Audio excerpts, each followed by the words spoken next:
Hello and welcome to the Geeky Brummie show. Joining me this issue is Mr. Keith Bloomfield. Hello. Hello, Ryan. I would gesticulate wildly at you in greeting, but these cameras hate me, so I won't. Hello, Mr. Matt Lovell. Hello. And hello, Mr. Leigh Price. Hello, we can wave. I'm going to sit you over there next time. It's been a while since we was last in the room together. It's very warm. We'll try and keep this short for our audience and ourselves. But what have we been up to? Leigh, you can kick us off. What have you been up to since we last spoke to you? What have I been up to? It's a good question, Ryan. I'm glad you asked it. What have we all been up to? Why are we here? No, the thing is, like, first of all, I can't really talk about the games that I'm playing because it involves a video that I'm doing later in the year.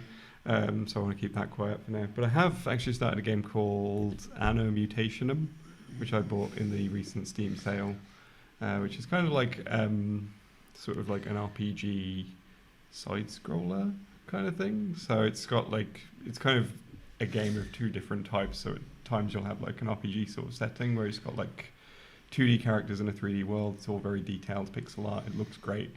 And then you'll have like side-scrolling action sections which have got like platforming and sort of fast combo action and stuff like that. It's sort of set in like a cyberpunk future, and you're playing as someone who works as like an agent to sort of solve mysteries and things going on in like the cities and stuff. It's See, when you said Anno, I thought of that very overly complicated RTS series. Yeah, it's got nothing to do with like the Anno insert year here series, which is like, this sounds like a very different kind of spin-off.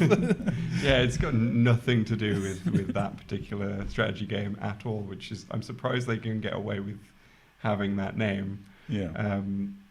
But no, it's a really fun game. It's really well written, really charming characters and stuff.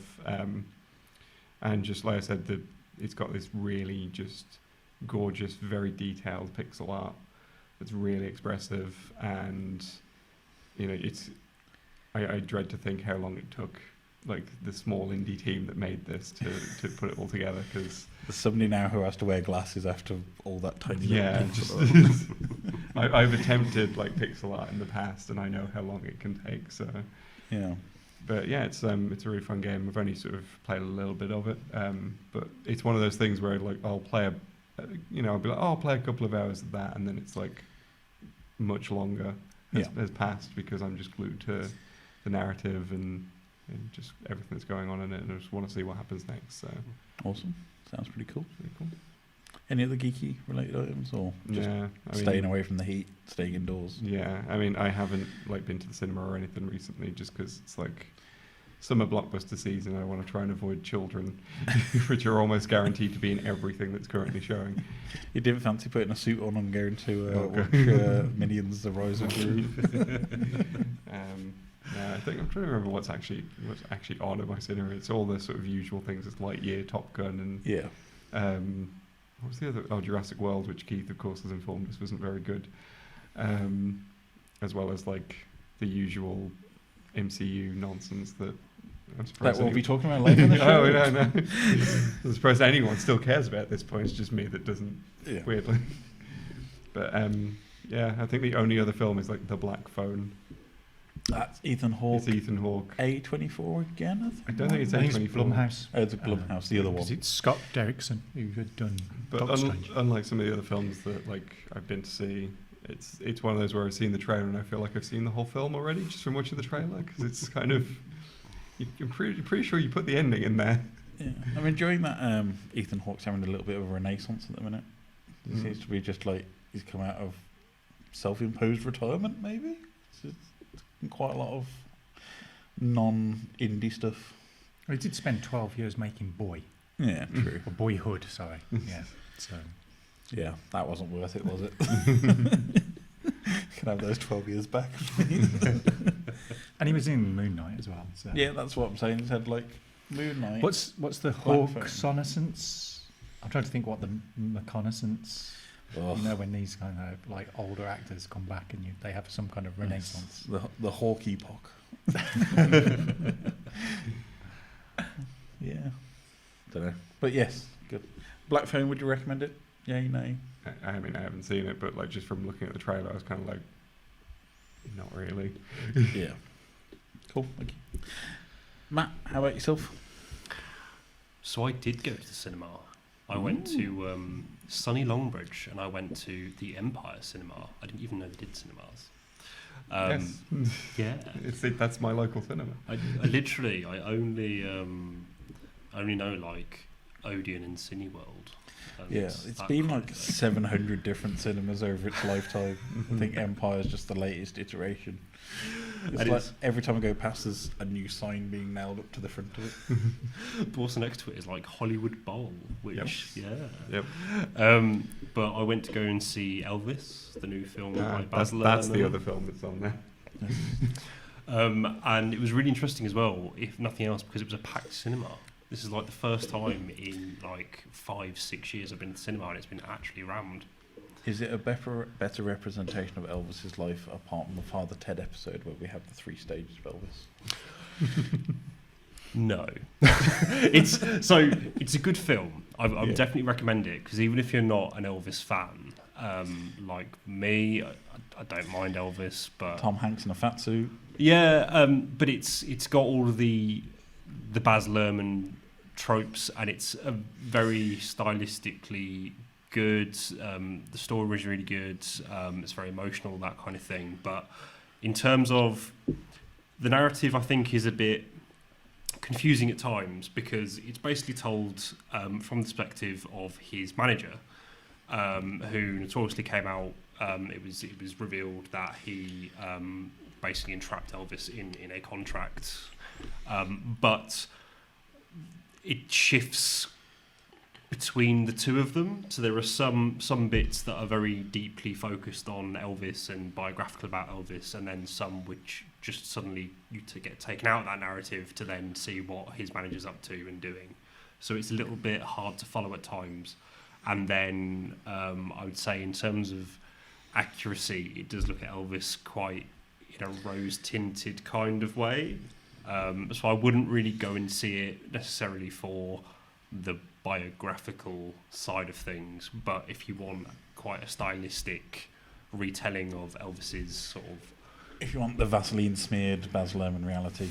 Yeah, exactly. And the soundtrack is fantastic. So in typical Baz Luhrmann style, it's a lot of like current artists remix his hits, but also it takes a lot of inspiration from Motown and blues. It's quite a nice representation of that, I think. So, but see, that immediately put me off it because I hated Moulin Rouge for that exact reason. Moulin Rouge is so good. But you can Lee. But yeah, so if you're an Elvis fan, yes. If you're a Baz Luhrmann fan, yes. Yes. And if you just want something that's quite visually fun, yes. So yeah, I would. Yeah, thumbs up. Yeah, thumbs up, I'd say. Cool. Any other geeky pursuits over the last few days? Not particularly. to be completely honest. Cool. How about yourself, Keith? Well, I went to my local real cinema to see some MCU nonsense. Real cinema with two E's, not two E's, yeah. I was about to say, are you saying that the cinema that we've been to... You've been going to exist? fake ones. Yeah. So I went to see some MCU nonsense there. We'll talk about that later. Yes. I've watched the 3rd season of The Boys, which I enjoyed thoroughly, even though I detest the comic. And I still can't get over the fact that I really didn't like the comic, and yet I'm loving the TV show. I'll talk about Boys in a little bit because I've basically had a binge watch session and just got to the end of season 2. Oh, okay. Can I just ask why didn't you like the comic? Because it was just pure oil nonsense.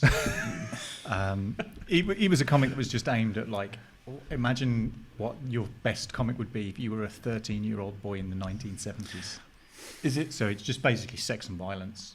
Is it that kind of 90s over-the-topness that was in comics, or was it slightly after that? It's probably, it's of that ilk. Yeah.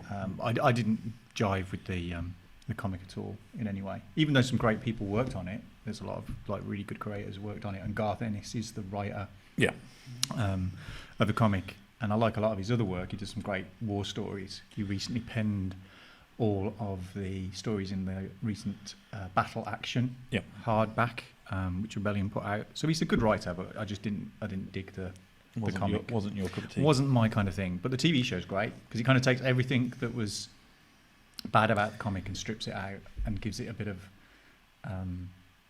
just more of a moral compass, and uses the gratuitous sex and violence in a way to tell a slightly more pertinent story. Yeah, I know Matt's been watching quite a bit of it as well, but we'll just jump into it. It's the best modern satire on TV at the minute. Yeah, I wouldn't disagree with that. It's almost like Spitting Image, but with the gore and sex turned up to 12. Yeah, 12. Yeah, Gone past 11. yeah. It's basically just it'll put the gory stuff in, but it's the conversations is the pure satire of completely about modern life and how the world operates and how corporate don't care about anybody and everybody's just a statistic, and the absurdity of fame and how people are basically deified. And even though these are superheroes, they're deified even more if they're famous ones, because as we see the whole gamut of superheroes from like the pinnacle all the way down to quite crap ones. You C-list superhero teams. Yeah, and it's like them just trying to scrape by and like do the occasional bit of local crime solving. Even Opening a supermarket or something. Yeah. But yeah, I was shocked at how much I like the actual show. It's a solid piece of entertainment, and I think if you can stomach the gore, which can be quite extreme. Oh yeah. Although there was an episode recently, a notorious part of the comic book was a spin-off kind of series called Herogasm. Yes. From the name alone, you can probably guess the content of that. Yes. Which kind of got bigged up a bit more, and I was quite pleased that the TV show kind of sidestepped the more gratuitous aspects of that, and actually quite played it for, the laughs initially, but then kind of took it in a serious direction. So I kind of dug it. So I don't even mind the gore. It's Carl Urban's British accent, which is the most grating thing of the entire show for me. What? His accent? Well, I can accept his accent, except he Dick says Van one Dyke word with the C word. That is it. Yeah. That is entire acting. But it's fine, except he does say one swear word wrong, and that really annoys me. Yeah. And it's another unpleasant swear word. But he says it the American way. He says it like the name of Brian who used to play. Was it Playbus? Brian, certain person. No. This is another word entirely. Oh, the other word. Yeah. Yeah. It rhymes with an A, not with a U. No. Well, yeah. And then he says another word with an O instead of an A. And it's like, no, please, that's not how you say it. I don't know how you do it. But on another track, I've been catching up with the Umbrella Academy, which is also season 3. Season 3, yeah. Yeah, that's great. I love that. Not watched any of it. I dug that comic book as well, and I kind of like how the Umbrella Academy TV show kind of takes that idea but runs with it in a completely different direction, and it's super cool. So if you like superheroes, Leigh, you should give the Umbrella Academy a try. It's actually pretty good, and I think we mentioned it one of the shows previously about how they kind of just stepped completely over the whole Elliot Page. It's not a thing controversy, and just went. This is perfectly normal. Let's get on with it, and I just loved the way they just went. Yeah, this is it. It frustrates me that was a controversy in the media. It's like it was brilliant. The show dealt with it brilliantly, and I kind of really dug it. The main thing that we got out of the supposed controversy was Jordan Peterson and his whiny "I got banned from Twitter" video, which has been mocked relentlessly by is that the one where they've replaced it in Command and Conquer? Yes. Red Alert with they've replaced what's his face? Frankenfurter. Cool. Yeah, there's a few edits. There's also there's a few Metal Gear ones where they've just like put him like yelling as Senator Armstrong from the end, and also one where he's been they replaced the AI Colonel from Metal Gear Solid 2 with him as well. And Raiden's just like, what are you saying? What's wrong with you? Some people should just not be allowed a voice sometimes. Especially when he has that voice. Yeah. Any other geeky pursuits? Just one where I've been a naughty eBay boy again. So last year, 2000 AD and Rebellion announced they were doing a series of Apex editions. Yes. And they put up, first one was Brian Bolland, Mm-hmm. which I kind of missed the boat on, and I didn't order it. And then more recently, they've put a Mike McMahon one on, which I have ordered. And Is then Maddie aware of this? just like, No. there's room under the how she bed. finds It's out. fine. No, recently they put some leftovers up on the website, which I didn't get because the website was terrible and I couldn't get it. But then some nice person on eBay put one up, and they didn't charge extortionate prices for it, so I managed to pick it up. We've got most of their email addresses, and you do the comics roundup. I know, but it's like, but somebody was selling one, so I managed to get one, and it's a thing of beauty. It's brilliant. It's like, it's massive. I can't wave and gesticulate the size of it, but it's big. It's really big. You think space is big? That's peanuts compared to this book. But it's huge. Peanuts for our audience. For a second. Peanut. Yeah, and it's massive, and it's just reproductions of his original artwork. So it's scans of the original art, and it's amazing in the digital age to see the kind of work that went into making comics back in the 1970s. Because you can see how weekly schedule as well back then. weekly, but weekly. they kind of, he did big runs and then would step out for somebody else to come in and do stuff. But the beauty of it is seeing, and when I was doing art of that kind, how much a Tipex was your friend, or whiteout if you're in America, and just tape that was like, you tape things on, and zipper tone and letraset and all the rest of it, and it's just a thing of beauty to look at. It's really nice. So I'm quite looking forward now to getting the McMahon one, which I think will be even better, because one of the big issues with Bolland's work was a lot of it kind of went astray due to mysterious circumstances, I think probably in the 80s. So some of it's missing.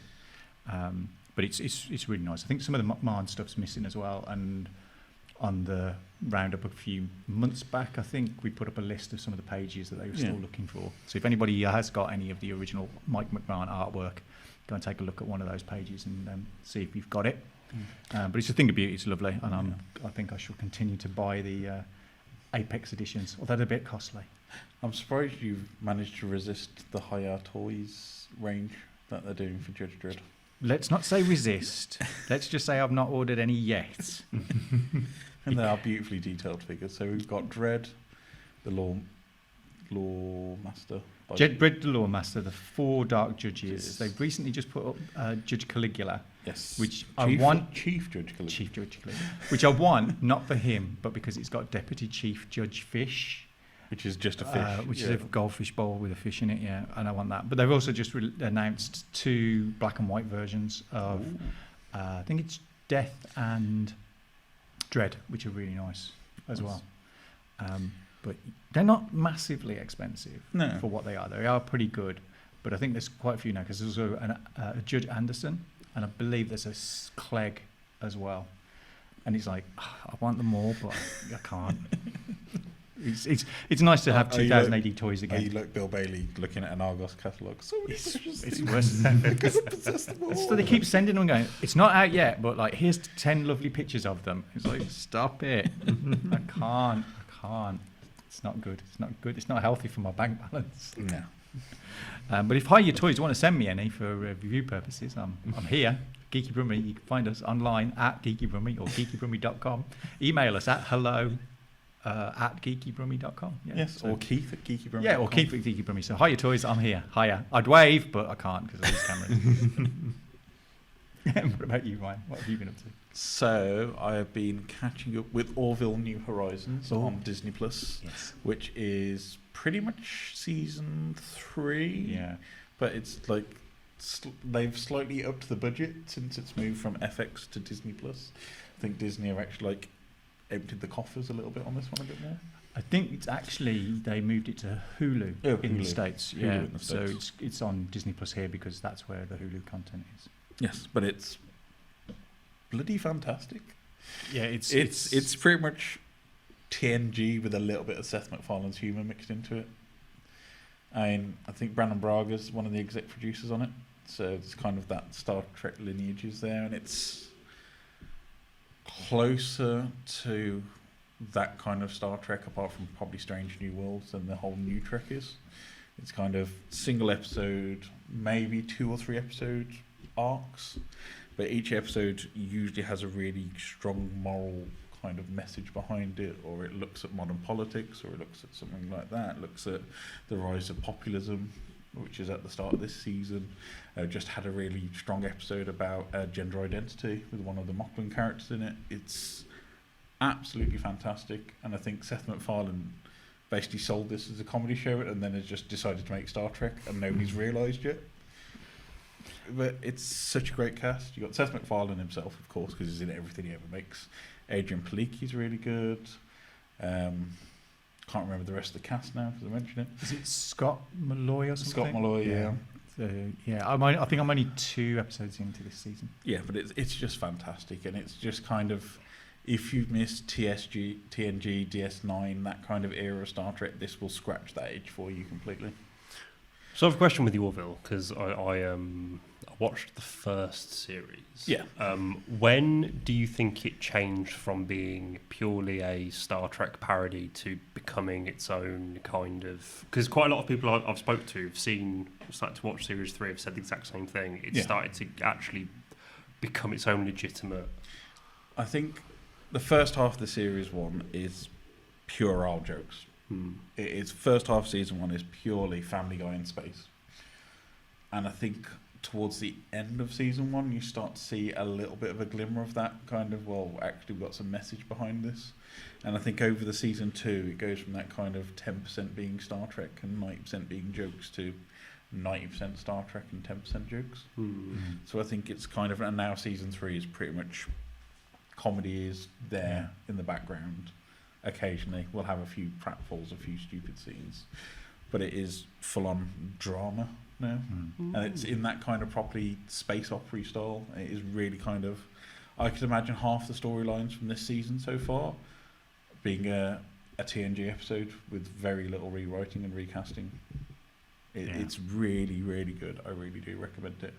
As I said, if New Trek's not ticking your box, or if you've not got Paramount Plus, definitely worth a watch. We need Leigh's mum to give it a look She over. actually does enjoy it. Does she like it? Yeah. I think it'll never get away from the kind of Star Trek. Oh no, but that's the whole thing. It's a parody at the end of the day. It Yeah. started off as a Star Trek parody, and they'll never be able to remove that. But it's good because it just played down the comedy. Yeah. Like halfway through Season 1, it just played up the whole kind of like, actually this is a proper space drama. So I like it. And every time Norm Macdonald's on the screen, it's a little bit of a heart tug as well. Yeah, he's not been in it so much this season No, so far. surprisingly. Yeah. But, yeah. I think they dedicated the first episode of Yeah. this season to him, which was nice. But they've got such fantastic guest stars as well. So like all the admirals are like somebody really famous, and they'll just keep swapping between them each episode. So Victor Garber turns up, Ted Danson, Kelly Hu. They just like keep reshuffling the admirals quite often this season. Yeah. It's quite fun.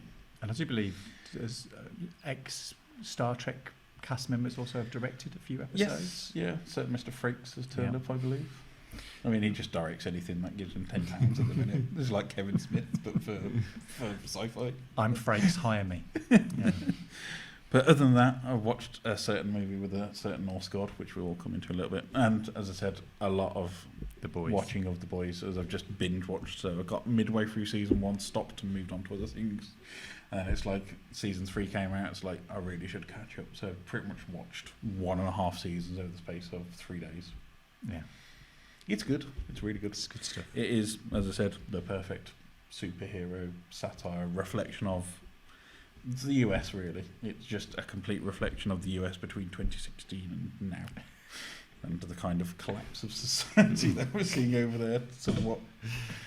It's just crazy, but amazingly relevant at the same time. And it is, everything is dialed up to 12. We've gone beyond 11 by considerable amount, and everything's dialed up to 12. So the main antagonist of Season 2 is Stormfront. And the name tells you everything you need to know about that character. And it's quite on the nose, that naming, which we find out throughout the season. And I really want Leigh to watch it because it involves superheroes getting killed, so I'm sure he'll actually take some perverse pleasure out of this. Yeah, Leigh could be in The Boys. Yeah. Leigh could be I really dislike superheroes. Yeah, and what's his face turns up, Lamplighter. I can never remember his name. One of the twins who turns up and everything. I think he was in Heavy Rain. Oh, you say that now, and I've Was completely it's gone out It's my the head. brother of the one who was in Killjoys. Or was he in Killjoys? Sean or whatever. I know who you mean, Yeah. but I can't remember his name. One It's moment. Sean or whatever it is, because he was in the one. He was not the one that was in Warehouse 13. No, he wasn't the one who was in Warehouse 13. He was the one who was in Killjoys. Okay. Aaron Ashmore. Okay. Not Sean Ashmore, Aaron Ashmore. They look exactly the same. It's incredibly confusing. To clarify, no, he was not in Heavy Rain, but Sean Ashmore was in both Dark Pictures Anthology, Man of Medan, and Maybe that was it. Quantum Break was the other Yeah. one. Quantum Break, that was it. And Sorry. the It was other thing- confusing. They're all the same kind of game. It's the same game. The other With good dice. thing about the boys as well is because it's Eric Yes. Kripke, so there's Yes. all of the supernatural things which they've ramped up to 13 with Yeah. Jansen Ackles coming into it. Yeah. Yeah, I was going to say, and also the reference to sort of Bobby Singer and that kind of thing. I love. Who that. comes from Sioux Falls, just like he did in Supernatural. It's like, oh, I love it. I've heard there's a lot more, even more on the nose stuff in season 3, especially like the Gal Gadot pandemic kickoff song. Turns You up imagine. at one point. Yeah, it's good. It's good stuff. I can't believe how much I love it. Yeah. actually. It's a really good cast as well. So you got Dennis Quaid and Meg Ryan's son. Is it Dennis Quaid? It's Dennis Quaid's son. Don't know. Mom is. I don't know that for certain. I know he's Balmy, but he does the voice for, I can't say his name, out of Lower Decks. Yes, Boimler. Boimler, that's it. Yeah, but he is the Quaid son, and you got Carl Urban, of course. Quite a decent cast in there as well. Mm-hmm. But yeah, recommend. Do watch. Even you, Leigh. You hate superheroes. It's great. You can see them get killed. But yeah, that was pretty much it for the Geeky. Oh no, I've got Game Pass again, so I'm playing Forza Horizon 5 way too much. Oh yeah, I'd forgotten. I've also fell back down the Destiny 2 hole. Yeah. I'm now playing Destiny again after almost exactly 3 Destiny years. 2 is a game, by the way. Just so we're all Destiny, clear. yeah, Destiny 2. But almost exactly 3 years Yeah. since I last played it. Yeah, so I'm back on that. I'm quite enjoying it. Mm-hmm. It's good stuff. It's a good point about Forza Horizon 5. As we record, I believe it is a week until Hot Wheels. Yes, it is. So, Not that you get that on Game Pass, because you only get the standard edition. I may have bought the pass. Season pass. Yeah. You bought the pass. Yeah. Are you going to buy the base game as well, or just the No. season pass? No, So you're going to be tied into Game Pass forever.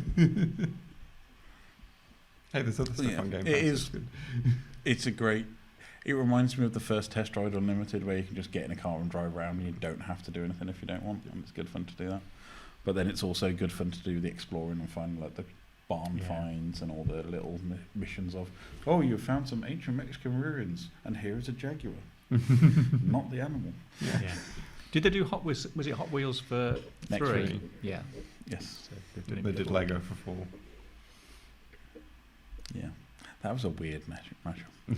But talking of Lego, I also bought the Lego Superheroes bundle, which again you won't buy, Leigh, because you hate superheroes. Oh, is that the Humble Bundle? Yeah. Yeah. So you get like, I think it was the DC Supervillains, Marvels, Avengers, Yeah. Lego games, and a few others on top. Yeah. Yeah, it was Lego Movie 1 as well. I didn't pick that up. I looked, but it was because it was Mac and not everyone was Mac compatible. No, So it was a bit of a shame.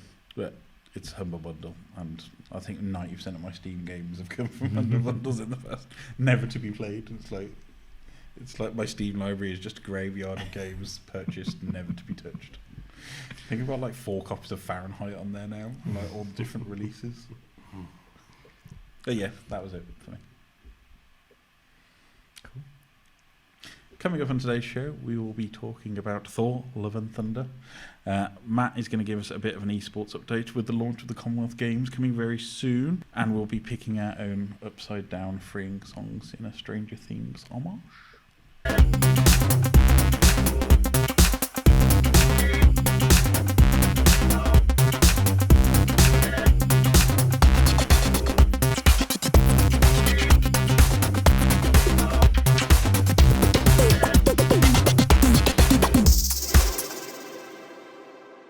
28th MCU movie. Number 28.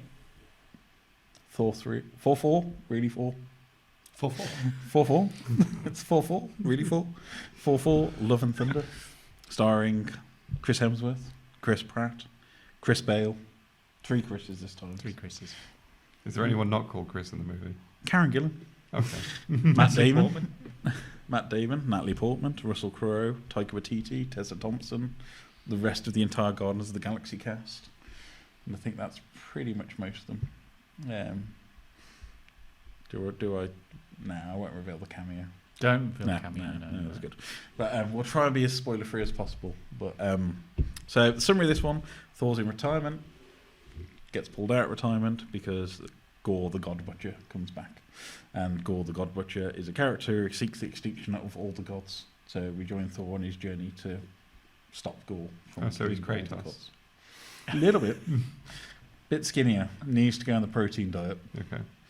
But Is he just as angry though? That's the question. I wouldn't say I'd he say was more not disappointed. as angry. Okay. He eats a lot of licorice.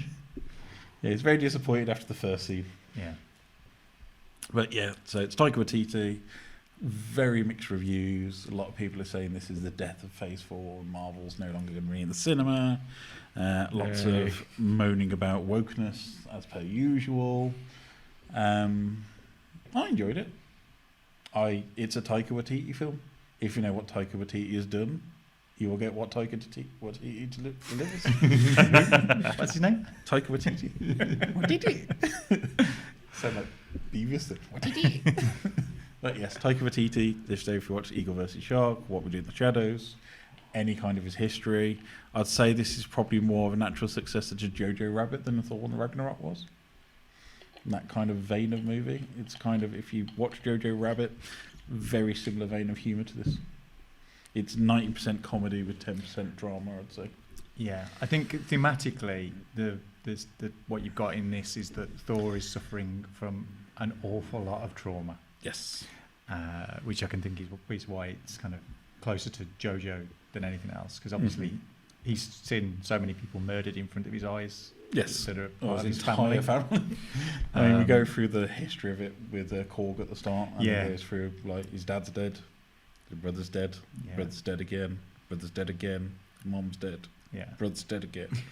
Although they do give short shrift to the Warriors 3 by going, God. there's this guy, and whoever this guy is, it's like, oh man, I think that's a Taika bit Waititi cruel. really didn't like the Warriors 3 by the That look was of it. quite, yeah, he did slaughter them all quite Yeah. quickly in the Ragnarok. Yeah. Yeah, I'd say it was glorious, really. Like you said, you kind of know what you're going to get from a Taika Waititi movie. And I thought the comedy and the drama mixed quite well. I really got a sense that the comedy was coming from Thor's desire to deal with his trauma in a way that was like, yeah, I don't care. Yeah. I'm a big guy. I don't mind. I can laugh it off.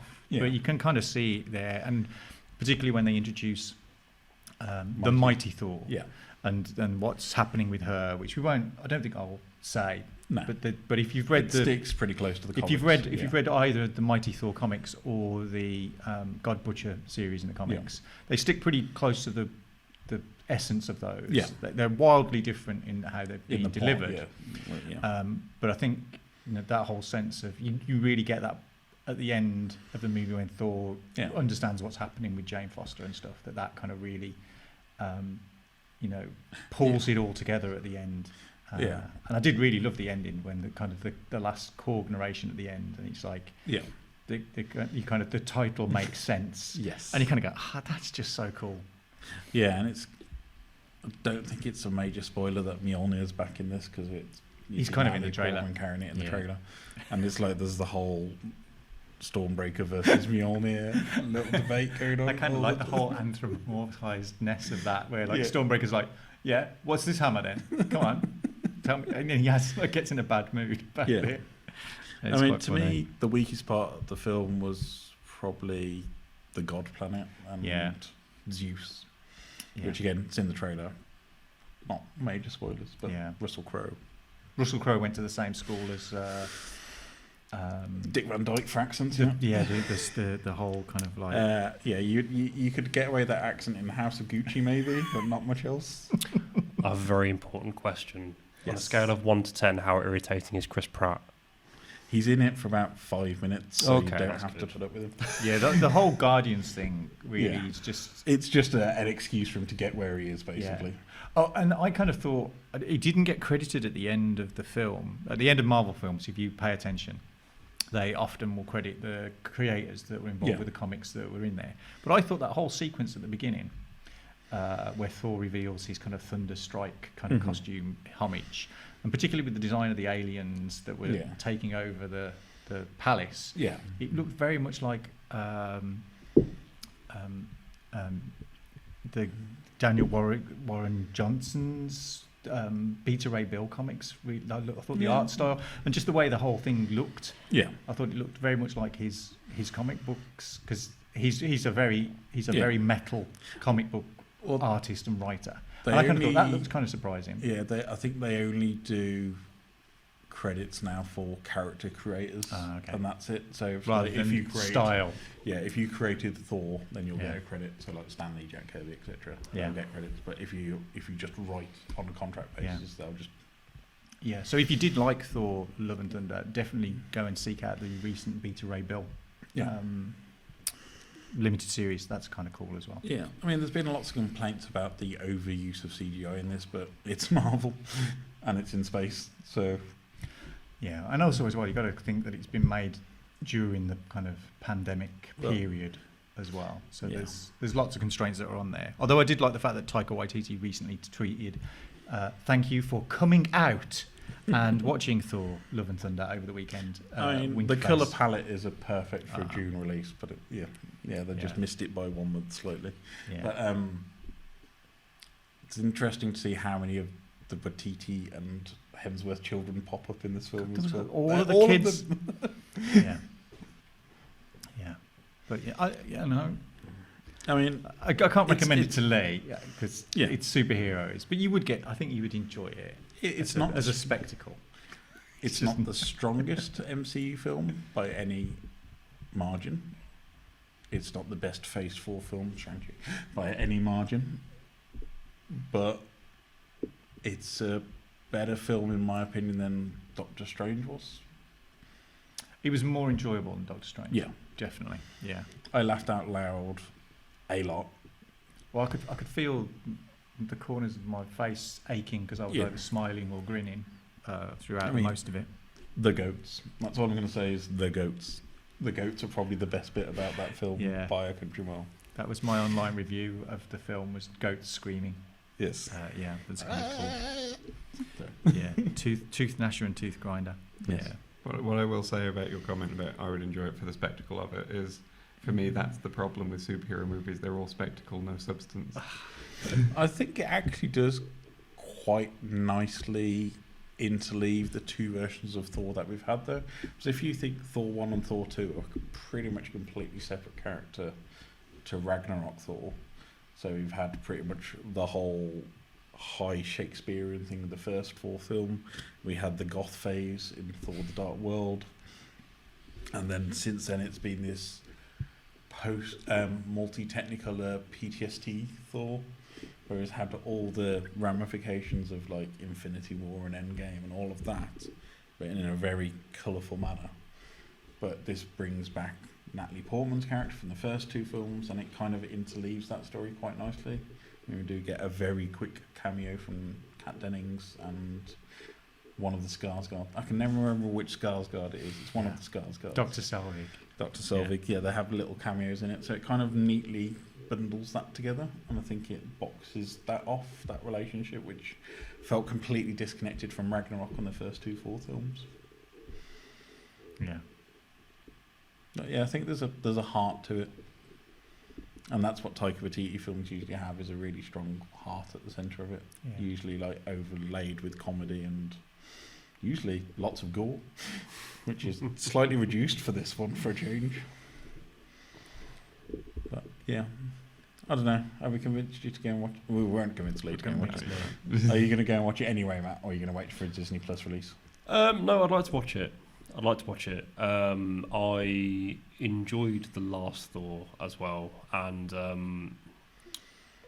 like I said, it's that kind of humour which is quite nice. I mean, compared to Doctor Strange, it's quite interesting because I recently watched Doctor Strange, and the comedy in that seemed very forced.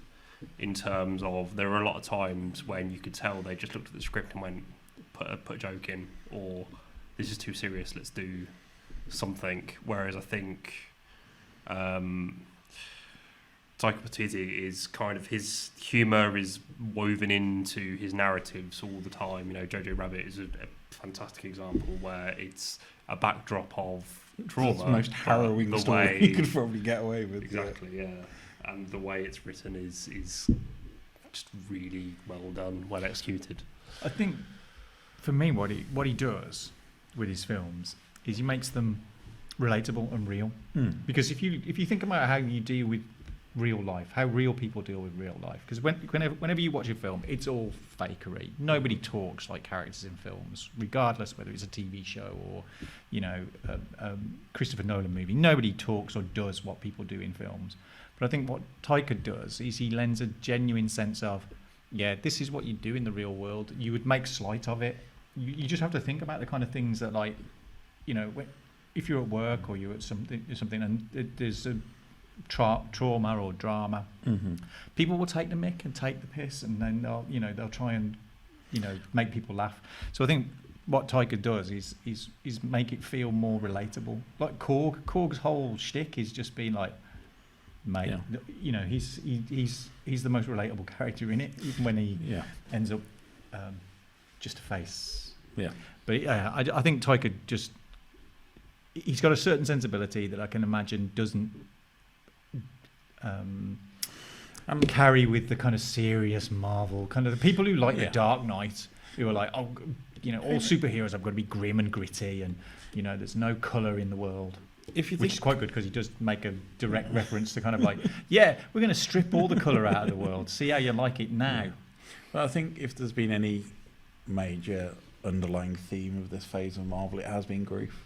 Yeah, we've had that in WandaVision. We've had that throughout Moon Knight. We've had that in Doctor Strange. Yeah, had that to some extent in the other Disney Plus shows that we've had with Loki, and the grief over his mom, and this kind of, again, counterpins that whole grief film. And it shows the different ways of dealing with grief. Some people go off the deep end and sink into that grief, and that becomes their all-encompassing things, and some people hide it behind that comedy vein. I think another thing with this film is you don't see it, but he's searching for friends for most of it, and that's the whole thing, is how do I find this support group to help me get over this? Yeah. But even then he tries to be flippant of it, and like when he says goodbye to the Guardians, he makes it like, I don't can need take you. my Here's shit. my shit. Yeah. So he's trying to be like, you know, I'm being all bravado and stuff, which is kind of interesting. Yeah. But again, it's, you know, if you look at how he started off in, you know, when he went to New Asgard and he put, you know, he was the dad bod version of Thor. Yeah. He's dealing with that. As a character, he's had the most solo films as well. Yeah. But he's been the character who's been put through the ringer the most when you think of any of the other Marvel characters. You know, Thor's really had it tough. Yeah. And out of all of them, he's probably lost the most over the course of the MCU journey so far. Yeah. Well, he started his journey being rejected by his father. Yeah. And we all forget that in the kind of history of 28 films. Yeah, I was quite surprised that it's been 11 since Ragnarok. Yeah, it's really stepped up. Pretty incredible. But I did also like the fact that, from all accounts and purposes, we will be getting more Thor. Yes, which is cool. So I don't mind. Yeah, keep coming. And special love always to the little acted out scenes with Liam and Matt Damon, who just like always just nice little extra bits in that. Yeah, and Team Daryl, by the way, anybody interested? Yeah, but I mean, if you're an MCU fan, you're going to watch it regardless, even if you wait for Disney Plus. I think it's worth going and seeing in the cinema because, well, it's the first film I watched on IMAX 3D for a very long time. Maybe not the 3D, but the IMAX is worth it just for the visuals and the whole Technicolor vomit, if you're into that. Yeah. I think definitely go to the cinema. If you get the chance, go and see it. If you enjoyed Ragnarok, or if you're a Taika Waititi fan, Yeah. definitely a cinema watch. If you weren't a fan of that style, maybe wait for the Disney Plus one and make your mind up there. I will say, I haven't been convinced to see this, but it has reminded me I do need to watch more Taika Waititi films in general that aren't MCU films, obviously. And Eagle vs. Shark, Hunt for the Wilder People, What We Do in the Shadows, and Jojo Rabbit are pretty much the essential four. Yeah, I do definitely need to watch What We Do in the Shadows. Although I would wildly disagree. That Boy is the most what? essential one of the. Which one? Boy. Yeah. Boy's great. Hunt Boy's for the Wilder really People's good. Hunt for the Wilder People's good, but Boy And- is the one that kind of like I think he has the most to do with this movie. Yeah.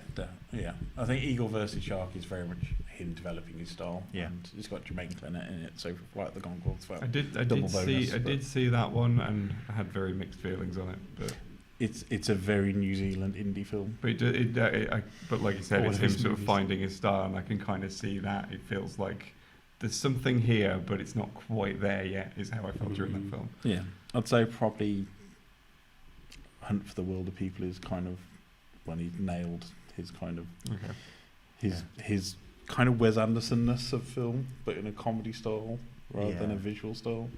And if you can check out Wellington Paranormal, the TV show, which is Okay. quite funny as well. Yes. That's good. And What We Do in the Shadows, the TV series. Yeah. That's Should- more Jermaine Clement project now, but Yeah.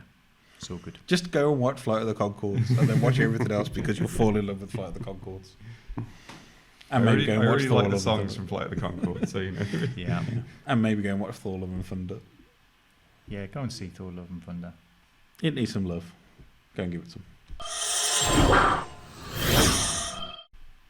It is time for the Greater Birmingham Commonwealth Games in the next couple of days. So I'm going to say that because it's not just Birmingham. We've got Sandwell. We have Cannock Chase.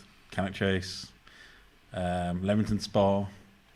The London Velodrome is apparently in the Midlands because That's Birmingham now, apparently. yes, and lots of other smaller venues around the country. But so we actually won something for a change. Birmingham did. It's been a while since we had Eurovision. We won all the traffic and construction that's come from Yes. developing the Commonwealth Games. We have won more plastic signage being stuck over the city than at any other time in history. Edgbaston is almost ready for the Commonwealth Games. Yes. Almost. But yes, so it is the Commonwealth Games. It's coming to our fair city, and lots of events in the sporting realm. So, as you can imagine, there's going to be athletics, swimming, cricket's on, cycling, marathon's going to go past my house, which means my road is closed for 2 days, which I'm not angry about at all. And surprisingly, this is the first time ever we're going to have sports of an electronic manner coming to our world, which is the eSports. So Matt's going to fill us in on what's happening in the eSports realm. So before I do that, a question for all of you. Do you think esports belongs in these kind of sporting events? See, now there's a question before that, which is, do pub sports belong in the Commonwealth Games, which is stuff like darts and snooker and pool and those kind of games? And I think if they've had representation in sporting events previously, which they have, there is no reason esports should be in. Esports might not be as physically straining as people think, but there's a lot of mental strain on that. You need to have fast reflexes. You need to keep on the peak of your own. You've got to train. People need to commit hours upon hours to doing this. So why isn't it not a sport? Just because you're not running doesn't mean that it's not a sport. I've heard like numerous arguments on both sides of the debate, and I think I'm sort of somewhere in the middle, which is the fact that like I'm generally kind of okay with like some of the more like the sports that make people angry that get added to these kinds of things. I'm generally like I think like the Olympics in Paris is getting like breakdancing or something. I've seen people complain about that, and I'm like, no, it's breakdancing. It should be in there. Skateboarding should be at the Olympics and things like that. But when I look at esports, the thing that has come up in a lot of the debates that I kind of agree with is that like unlike a lot of these other sports, there's no consensus on like there's one esport. So there's lots of different games, lots of different companies involved, and I think Fair. having like one single esports event doesn't make a lot of sense at events like this. So it's yes and no. So if it's like, do you want it like the Krypton Factor where you got to have multiple qualities of game? So like a decathlon basically. So you have to play Smash Brothers Brawl, then Hey, Halo 3. I would be then totally StarCraft. down with that, to be honest. It would actually be amazing if you could like jump from game to game and see how Yeah. you do. So not just Counter Strike. Yeah. You've got to do Counter Strike and play Donkey Kong Country and not throw the controller at the wall. Yeah. I'd be down for that. Yeah, actually. I'm okay with that idea. But yeah, it is just, I think having an event adjacent to it that covers a lot of different things is a good idea. But I think trying to just cram all the different types of games into one event at like a wider sporting event doesn't make sense to me. Well, it is adjacent to it officially, isn't it? Yeah. It is, yeah. So Sorry, I didn't ask Keith first. I was going to say, Keith, you first. You're only getting me because I'm going to say no, purely because I don't think it needs to. Mm. I think it's a big enough thing of its own that it doesn't need to align itself with some other kids running around a track throwing spears to gain any kind of credibility. I think it's a credible enough sport in its own right, like other sports.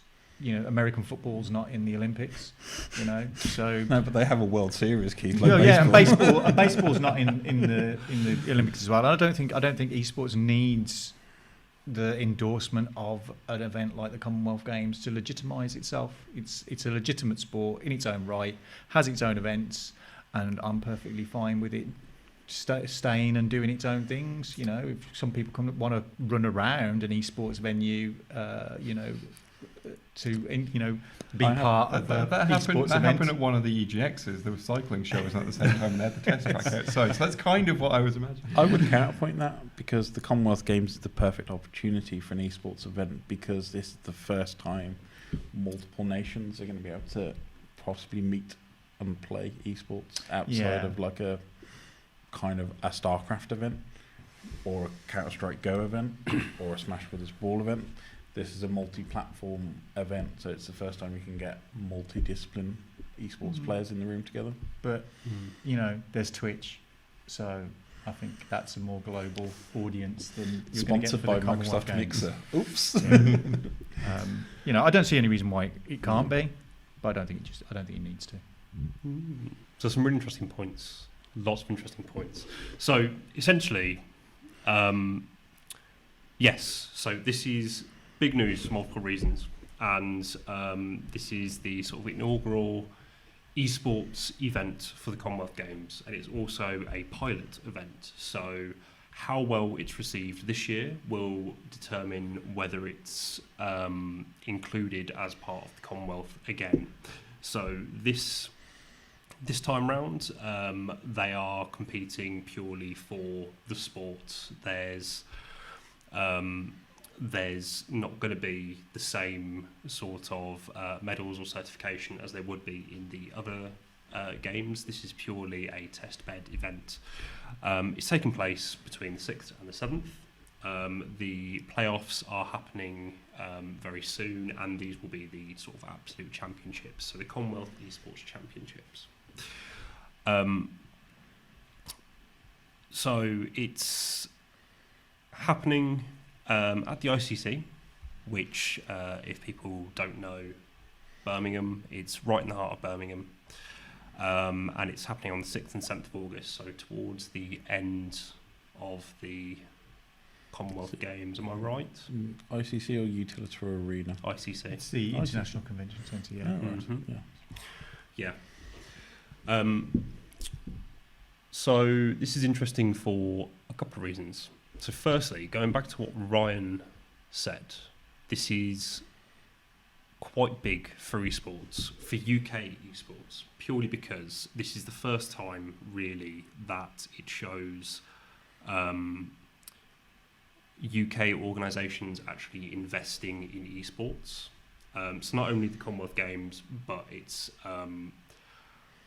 it's a lot of organisations. So West Midlands Growth Company, who oversee a lot of operations and business, international and internal trade in the UK for the West Midlands. They've signed a 10-year partnership with the Global Esports Federation to invest in esports in the West Midlands.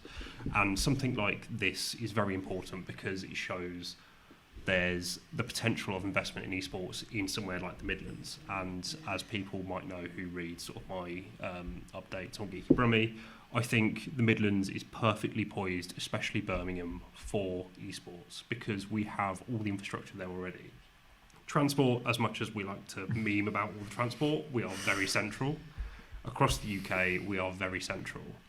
And internationally, we are quite central as a UK base. Birmingham is. We have 3 big arenas, potentially more how you want to swing it, but you've got obviously the ICC, NEC, you've got the Utility Arena, and then we've got 2 purpose-built Belong gaming arenas, which is a subsidiary of Game, actual esports arenas. Then we've got smaller venues, like things like Millennium Point. They do VS Fighting, which is a European fighting tournament. So we've got lots of infrastructure to host tournaments. We have a lot of universities and numerous esports organisations. Team North Thunder, we have Team Coalesce, we've got 10 Star, and then we've got BCU Esports, got Warwick Esports, Wolves Esports. So many quite well-performing esports organisations all in one hub. So my argument is essentially, I kind of understand where Keith is coming from, but also this is an opportunity to sort of bring esports to more of a general platform, as it were.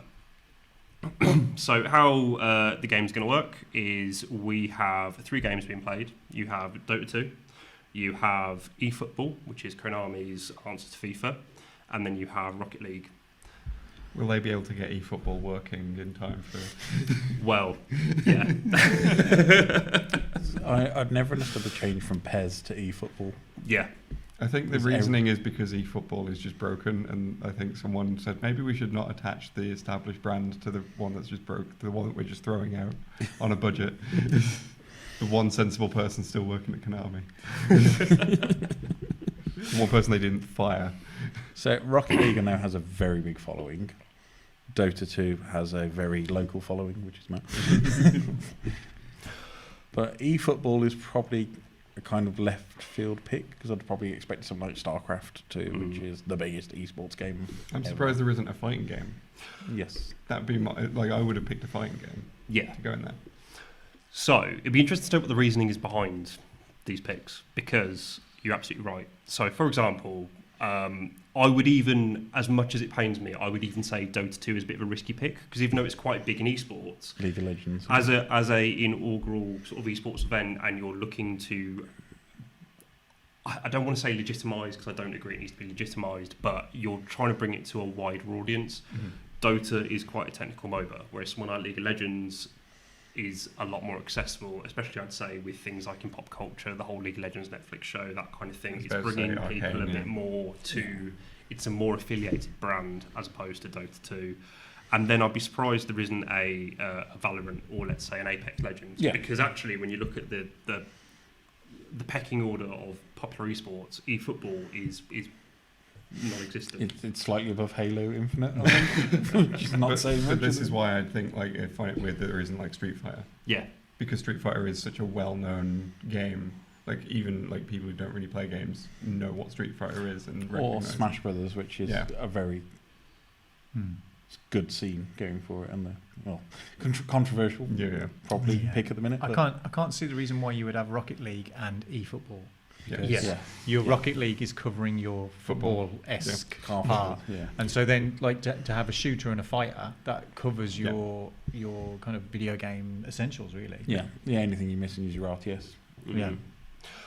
And in terms of diversity and inclusivity, fighting games are historically a lot more they attract a wider sort of This is true, demographic. yeah. Yeah. Considering a sort of a Commonwealth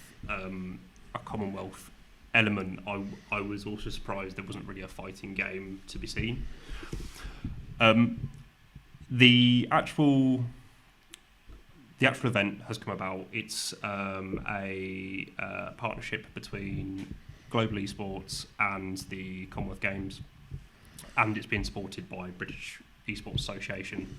And we've got a couple of representing sort of like the home nations. You've got British Esports Association who are Esports England for this.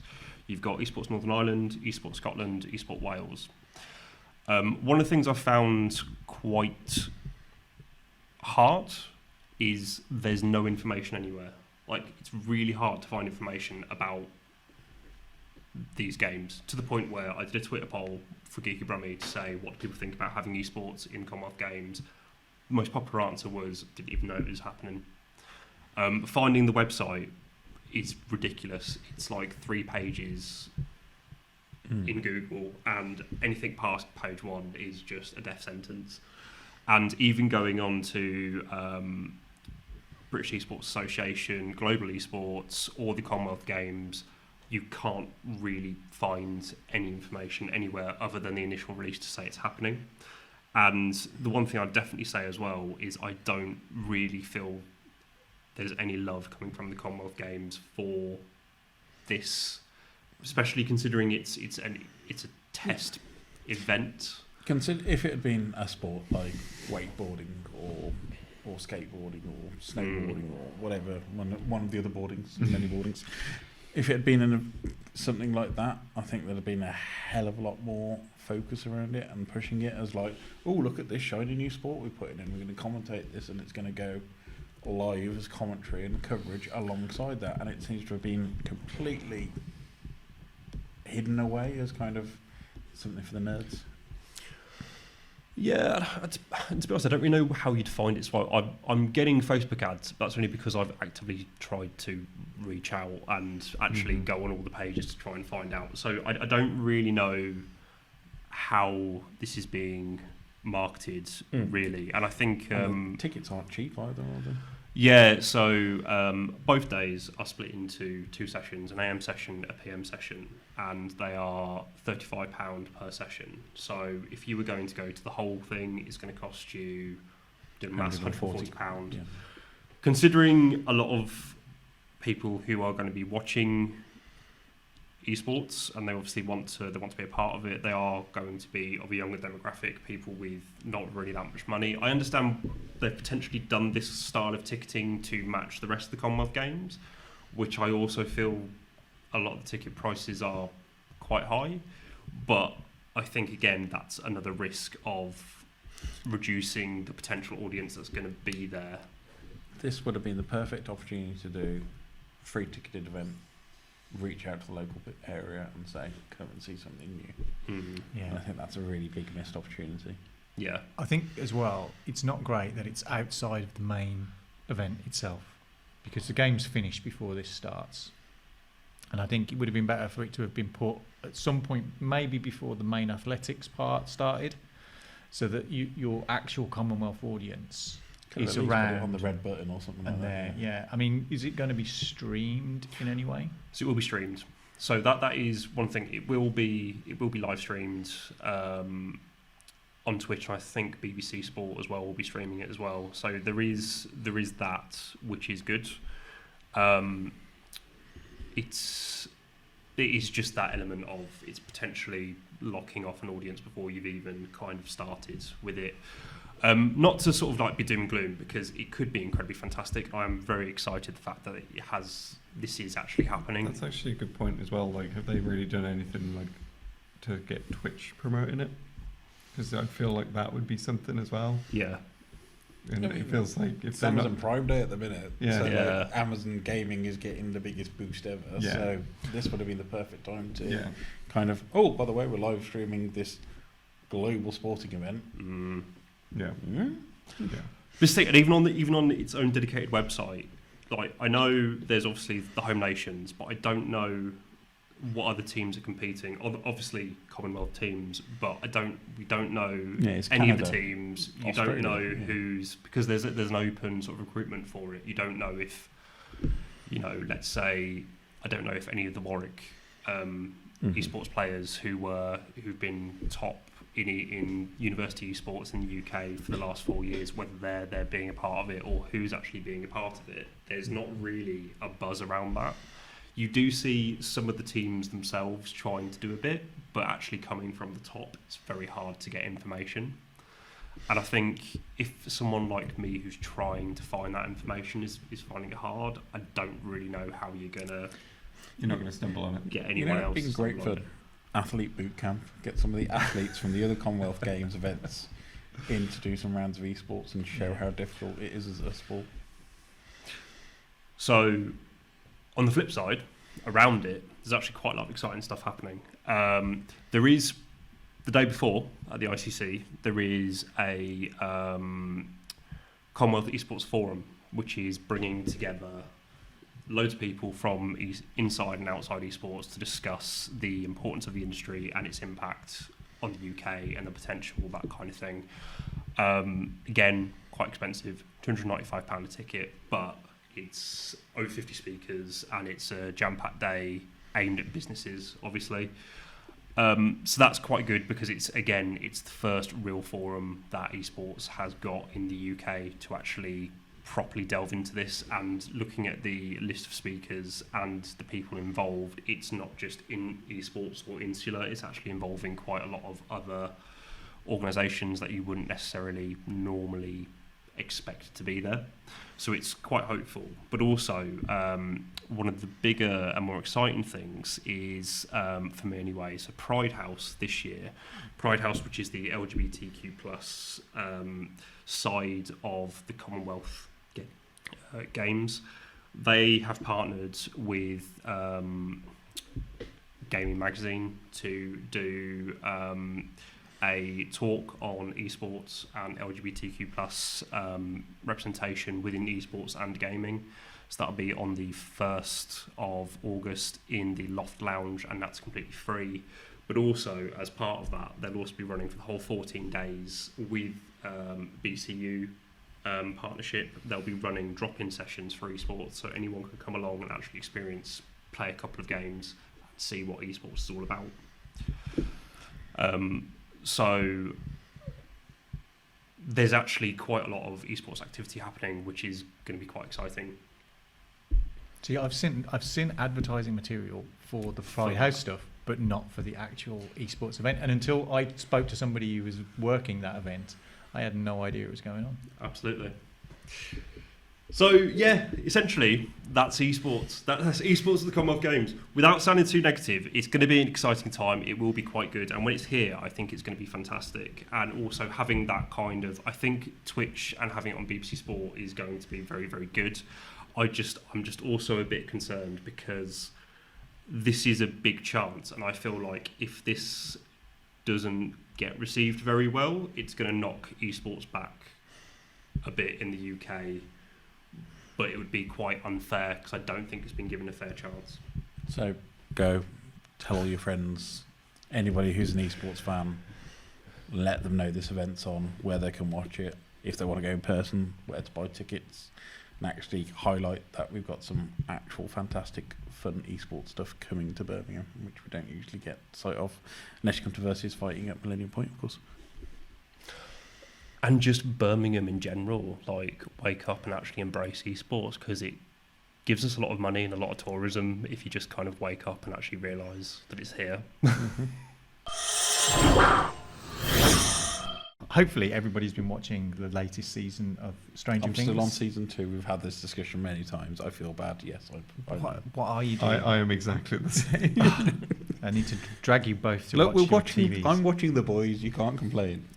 Well, not to spoil the actual season itself, but a big part of the story of Stranger Things season 4 is that characters have songs that anchor them and prevent bad things from happening to them. So I just thought it'd be interesting to see if you were given a cassette deck and a pair of headphones and had to save yourself from the evils of the Upside Down, what song it would be that you would play to keep yourself grounded in the real world? Well, if it's a Black cassette, Lace. if it's a cassette deck, if it's a cassette deck, then we have problems because I don't own a single tape. Let's just A imagine. metaphorical tape. Yeah. Let's just imagine that whatever music you choose can be transferred to cassette. Okay. But so Black I'm gonna choose mine because this You came up. give us an example. This came up in my house recently of if there was a song that was my favourite song of all time, this would what it'd be. And my partner Madeline guessed it straight off. And it comes from 1980, and it's David Bowie's Ashes to Ashes, which is a song that whenever I hear it, always transcends the fact that it came out in 1980. I'm a big fan of that whole album, but there's something about that particular song that just seems ethereal and otherworldly and just kind of burns through everything. I hear it and I have to listen to it. Because this was post Ziggy, pre-Germany, wasn't it? No, it was post Berlin. So Post-Berlin. It was it was 1980. So I think it was the album before Let's Dance. So it was Scary Monsters and Super Freaks. But the aesthetic of the video, the fact Stephen Strange is in it as well. But there's just this whole that it's a counterpoint to Space Odyssey. And it references the whole kind of what's happened to Major Tom since he was in space. But it's just there's synthesizers in it, there's Bowie's voice, and it's just a song that when I listen to it, and there's so much going on sonically in it that it would just burn into my ears. And in a similar way to how the character in Stranger Things is just anchored back. For me, it would be Ashes to Ashes. My thinking with that song, though, is that surely it might end up anchoring you to like a police department in the 80s with Keeley Horse. There's nothing wrong with that either, so I'm quite happy with that. So Matt, how about you? Have you got a song? So it wouldn't necessarily be because it's my favourite song, but I absolutely love listening to it because it always makes me really, really happy. And it's Hot Chip Melody of Love. Because it's a really cool music video, but the actual song is just, I urge everyone to play it, stick earphones in and turn the volume up to max and just not feel really, really good. So I think if I was like trapped and I really needed an exit, that would be the song that would really bring me back. Awesome. Cool. Leigh, is there a song that you Okay, pick? so like I literally thought of this as we came in to record, but I was trying to think like what song would anchor me if I felt trapped in any sort of scenario, and the song that immediately came to mind was The Show Must Go On by Queen, which has been a song that throughout my whole life has kind of served that purpose, because that was a song that was sort of written towards the end of Freddie Mercury's life. It's very much about him kind of facing his fate kind of thing, but the kind of tone of it is very much like, I'm not going out without a fight, I'm going to keep performing right up until the end. The show must go on, no matter what happens, kind of thing.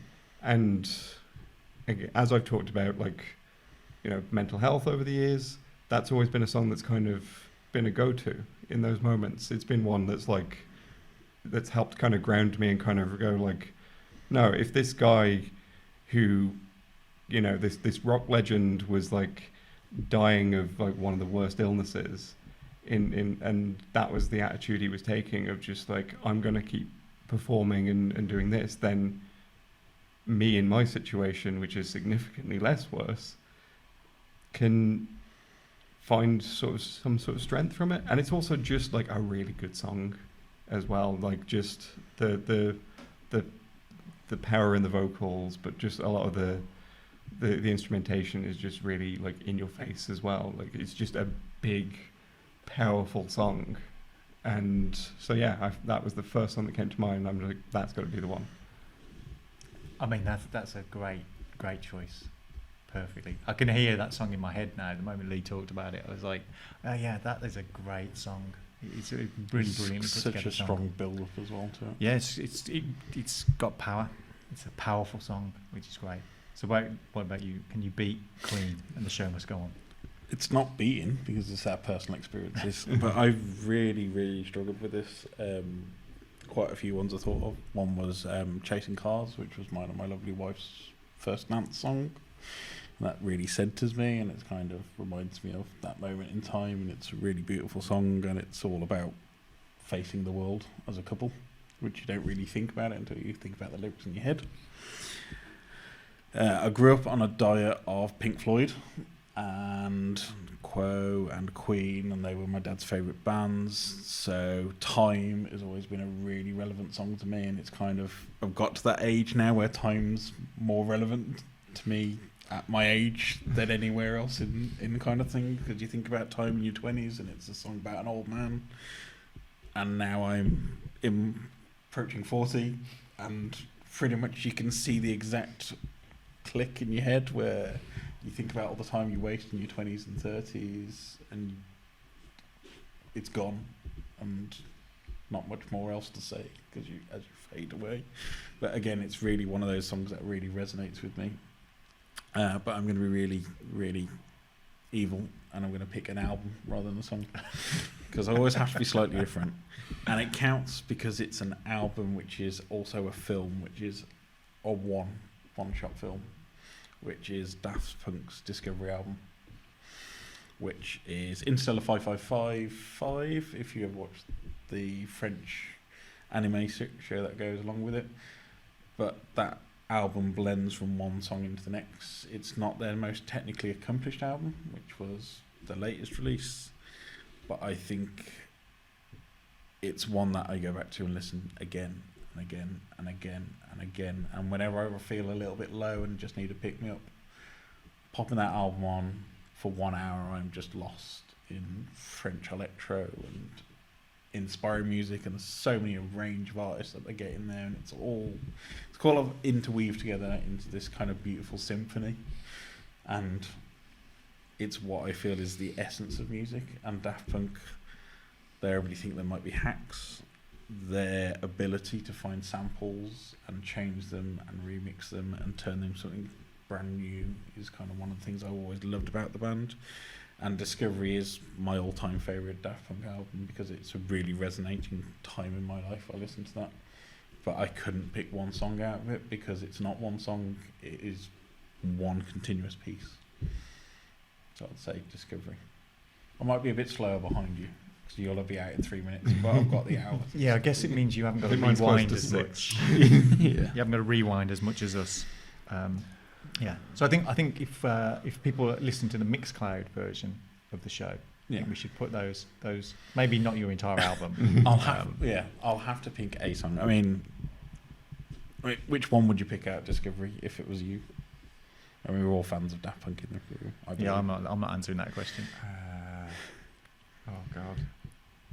I mean, One More Time is the most popular one out of it, but I don't think it's the best song off that album by quite far. I mean, I was thinking, like, you sort of describing it as like the album to listen to as a pick-me-up, and just like the first time you hear just One More Time at the start of the album, it does grab you, and puts you in a mood to dance to it immediately. Yeah. So I think that probably would be the one.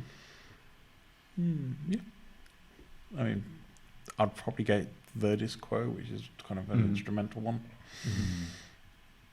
But it's kind of like etherealness to it. I quite like Aerodynamic. Because I think as well, if I was in that situation, it the would guitar kind of solo empower me, like proper. Yeah.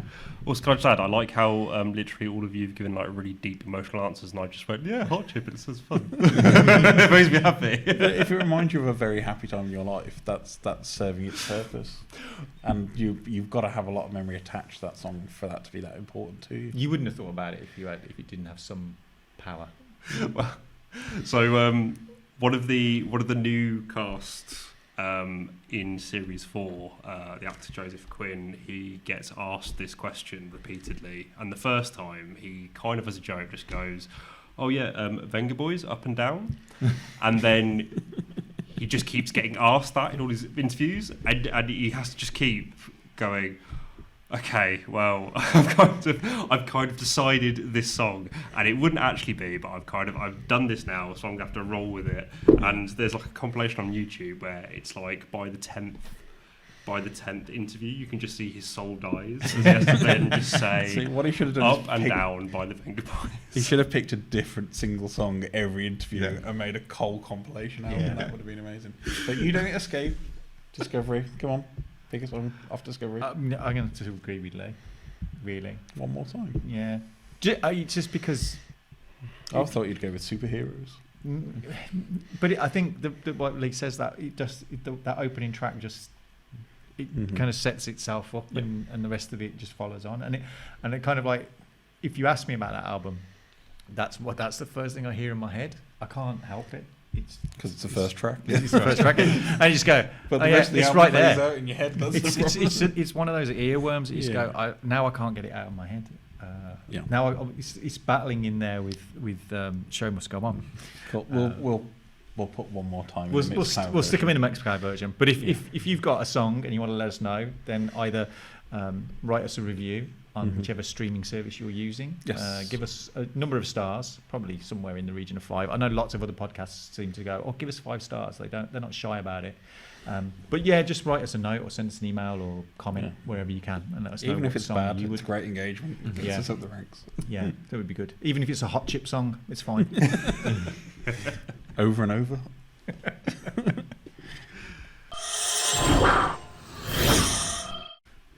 Thank you for joining us on the Geeky Brummie podcast, videocast, cast of your choice. This issue. Leigh, where can we find you online?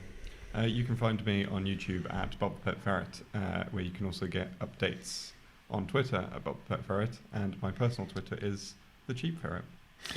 And where can we find your articles? You can also find me producing list articles for Game Rant these days as well. So. Go and check them out. They're really cool. Matt, how about yourself? Where can we find your presence in the metaverse? You can find me on Twitter at Mr. Matt Lovell. You can find me on Instagram at matchstick_Matt.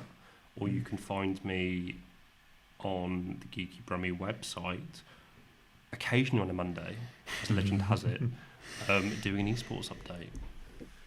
Awesome. Mr. Bloomfield, how about yourself? You can find me at Hard Luck Hotel on Instagram, and if there is a massive uptick of followers on that for me, I shall actually start posting some new pictures, which I haven't done for a while. Otherwise, you can find me on Twitter at hardluck_hotel, which is mostly just the results of Moviedle, Posterdle, Framed, and the new one, Flickdle or something. Yeah, they just kind of replied to one of my other results and went, we do a quiz too that you can do of films. That's every day of the week. I'm waiting for Keithdle to come out. Yeah, what can I do? What can I do for that? Yeah, just Keith throughout. Here's a picture. Here's a pixelated picture of a Keith, and you've got to guess it. Is it Keith Flynn? In Is 5 it Keith guesses. Moon? Maybe it's just one. It's one of the two each day, and you've got to guess which one it is. But you only have one guess. Yes. None of this 6 guess malarkey. It's one guess. Who is it? Get Moon, it right or wrong? Moon or Flint? Moon or Flint? Yeah, I might actually do that. It sounds like a good idea. That's every day of the week, strangely, every day of the week. What do I do with my time? But on a Wednesday, it will then turn into a retweet for me being on the at Geeky Brummie Twitter feed, where I put together a list of the comics that I'm reading every Wednesday, and a couple of other ones that I'm reading digitally but not physically, and then some other comics-related news of some type. So check that out. That's on our Twitter feed, but you could get the big article on the geekybrummie.com website. Awesome, thank you. And where can we find you, Ryan? You can find me at Ryan Parish. Never, because I'd never use that Twitter account. Mainly to complain about certain politicians. That's mainly what it's been used for recently. You can find me back at Brummie Gourmand very soon, because Celebrity MasterChef is starting soon. So every time that account comes out, it's crypt at the minute, is when a MasterChef series is on. Mainly so I can moan about Greg Wallace. It's the whole point of that account. But you can find me at Geeky Brummie on a Tuesday when I remember, and occasionally rumour has it there's also occasionally tech roundups on the website. They might be returning at some point in the next decade. There will be some tech to round up at some Yes. point, yeah. When there's some new tech out there, not be much happening in the tech field. Giant telescope, new processors, complete reinvention of the internet. Doesn't matter. I only pick out the tech that's local and for you. But if you do have any tech stories, please send it out to Ryan at Geeky Brummie. If you have any comic stories, send them to Keith at Geeky Brummie. If you have any gaming stories, send them to Leigh at Geeky Brummie. And if you have any esports stories, send them to Matt at Geeky Brummie. We always like to hear from our listeners or viewers or readers or whatever method you get our content. I will specify that I'm the only one who didn't mention about my contribution to the website. And what do you do on a Friday, Leigh? I do on Friday. I do the latest news and releases in gaming, and I will also tweet out those releases on our Twitter account on Friday as well. It's the beginning of the end. I think in like a couple of episodes' time, Leigh's going to turn up like a fur coat and like a gold medallion and just like proper sell out, get sponsored by everything. He'll just have a Raid Shadow laser jacket. I Take a have sip from my monster mug. I have multiple internet presences. It's hard to keep track. I thought you was going to do a sponsorship gig then for Caramore then. It's like they're not a big gaming company, though, are they? Really? No. It's literally just a water bottle I got from Sports Direct. It's not. Yeah. Yeah, we could eat these Terry's chocolate orange minis. You haven't eaten them yet. Or I will say, if not, I Haribo Star Mix. now with fruit juice. I will say, #not spun. I do quite like Skillshare. Yeah. Udemy is great for some online courses. Apparently, I don't own any, but Raycons I hear are great for all Get kinds out. of things. Get out. Uh, We will never stoop that low. No, although I've never liked the look of it because it looks like gruel. But Huel apparently is a thing as well. Have you heard of Vessi footwear, which is made out Vessi of footwear. non-natural fibres and is waterproof? Huel has the best ad because like it kept coming up on YouTube where it was just like the most dead-eyed man was just like Huel is a brilliant substitute for food, and I'm just like, it really sounds like this is what it does to you. I'm not sure I want to do. But if anybody wants to sponsor us, we're quite happy to do a full cast audio drama. I don't think about your product. Huel's content. But rather than us going away and getting sponsorship, how about just dropping us a like, a subscribe, or a share instead? And then we don't have to go away and find sponsors. I mean, we do have a Ko-fi. I also have a Patreon. Yes, Leigh does have a Patreon. You get exclusive access to early scripts and videos and some really cool stuff on I there. do intend to do more behind the scenes stuff. And you can even vote or suggest ideas, I believe. Yes. I need to Cool update it at some point, but yes. But yeah, I do hate the begging bit. Just, the buttons. Click them, please. Like, subscribe, notification bells. Yes. Visit our website. Yeah. And other things. I love that Adam and Joe, the greatest ending to a Yes. TV show ever. I thought he was going for the James May one. Hello, viewers. I've got the hair now, so I could really You get could do a it. terrible James May impression. Could do it. But thank you very much, and we shall be back again very soon. But for now, goodbye, everybody.